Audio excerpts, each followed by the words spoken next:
What is up, guys? Welcome back. So today we are jumping into our next episode of the How to Paint series we've been making for the Monster Fight Club's Borderlands Kickstarter that we got a couple weeks ago.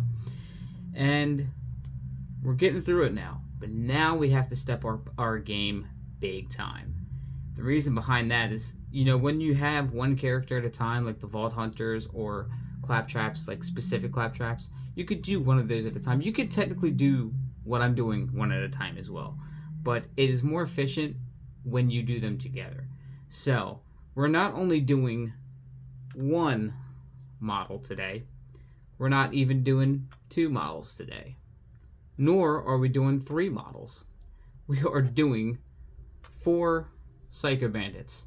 Now the reason why we are doing this is because these models are the same type of model, so they have the same mold, so they're not any different than the next one. Now you can paint these up differently, of course.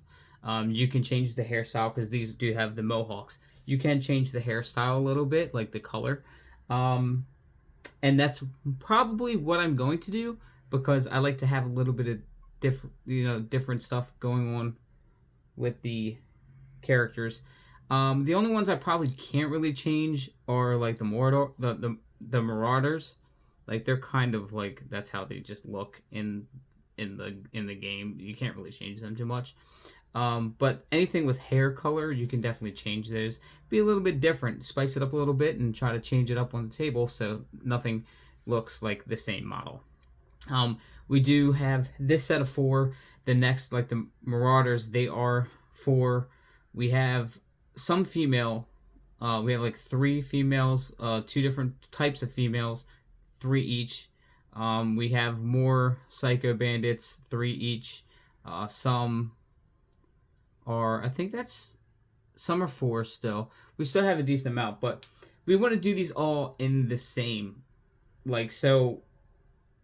Yeah, let's go ahead and start painting these up. I'm going to go down the line with these. So before, when you see me paint, I'm painting one model.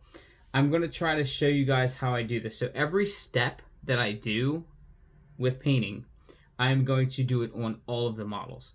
So it's batch painting. It's like army painting almost. If you play Warhammer, you take one color and you go down the line and you do it all on that model, and then you move on to your next color and then go down the line. So let's start painting. So the first thing I want to do when working on any any human at all, we're going to start with the skin tone.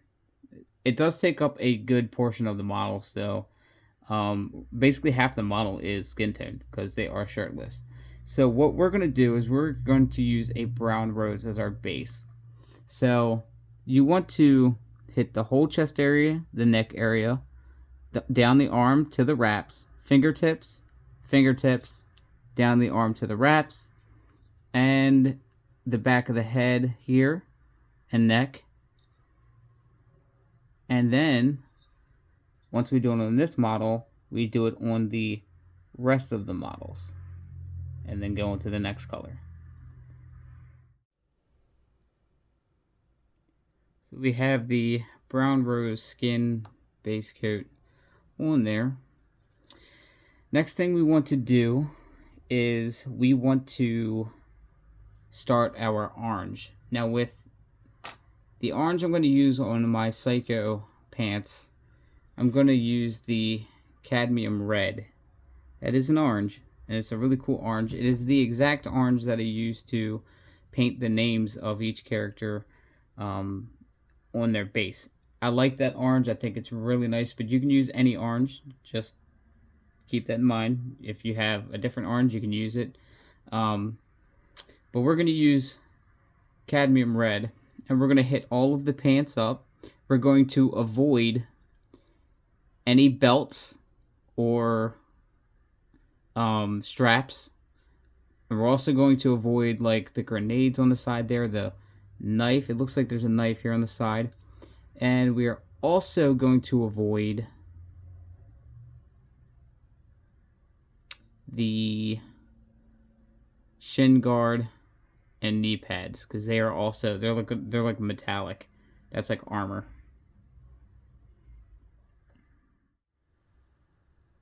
With the orange on there, we can now start doing the minor details. So let's go ahead and use a leather brown and get the straps, the belt, the boots, not the front, because that does have like a metal piece on the front of his boots, but the back end of his boots.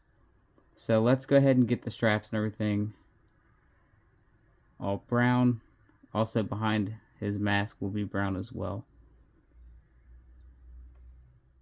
So we're going to follow up with a basalt gray, and we're going to do the knee guards, the shin guard, the toe area of the boots, this knife on the side, because I'm pretty sure that's a knife.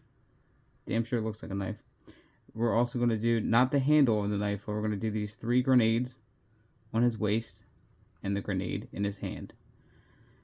And then you want to also hit the very middle of his mask, like where his mouth is, because that is a metallic area.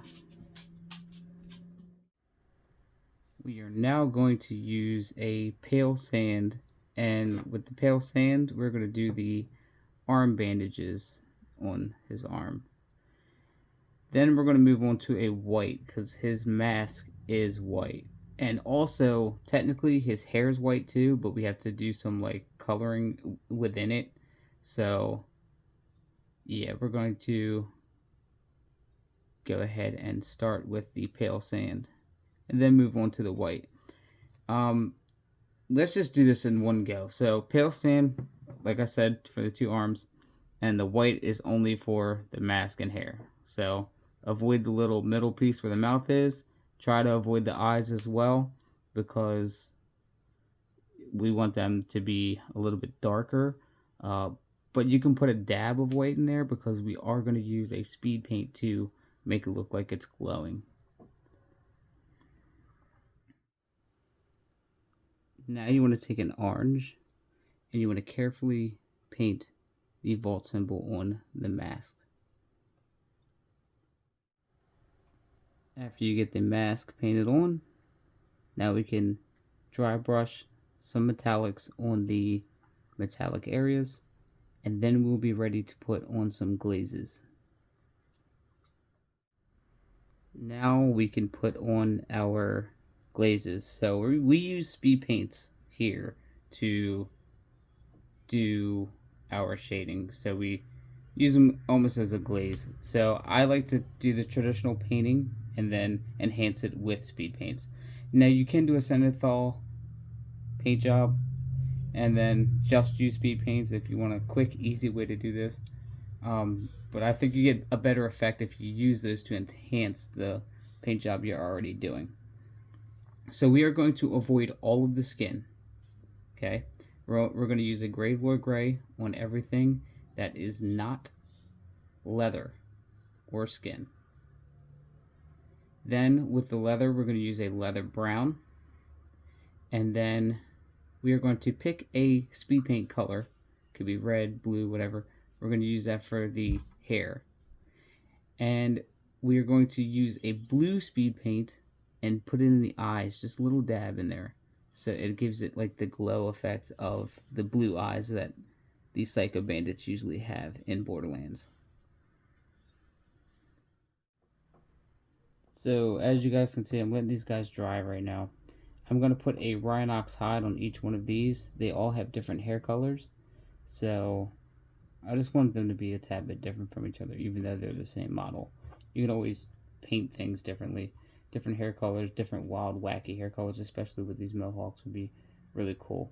But we're going to put Rhinox hide while the speed paints dry. And then we will be able to go back and do our highlights. And with our highlights, we're just going to go back with the same colors and hit up the areas like the higher like the folds in the clothes and the pants. And we're going to build up the skin by putting a beige red on there and then mixing the beige red with a pale sand to get like a even lighter point for like the higher points of the muscles. And here's the Mohawk Psychos painted up, ready to go into my bunkers and badasses. These are pretty damn cool.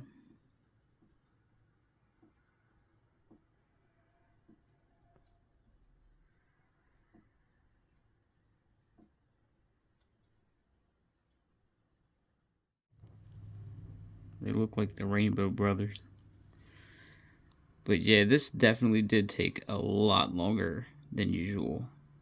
Even though it's only 4 models, having to do each one individually and go down the line just prolonged a little bit. But they're cool. I like them. If today's video helped you out in any sort of way with painting your Mohawk Psychos for Borderlands, Mr. Torgue's Arena Badassery, or Bunkers and Badasses, be sure to leave this video a huge like. Also, if you know anybody that needs help painting their models, be sure to share my videos with them, because hopefully it'll push them in the direction to paint their models if they're in that situation where they're wanting to paint models, but they're just scared to paint models. We all hit that point when we want to get into the hobby. It's fine. It's normal. But the best thing for you to do is to just pick up the paintbrush and go with it. That's the only way you're going to get good at it and learn and progress in the hobby. So hopefully, if you do know anybody, just share those videos with them. Also, if you have not yet subscribed to the channel, it would be really appreciated if you did subscribe to the channel. If you've been watching my videos or just enjoy the content in general. We've surpassed 800 subs, and that's just amazing. I love all of you guys for all of the support that you have given the channel. So, as always, thank you guys for watching, and I will catch you all in the next one. Bye.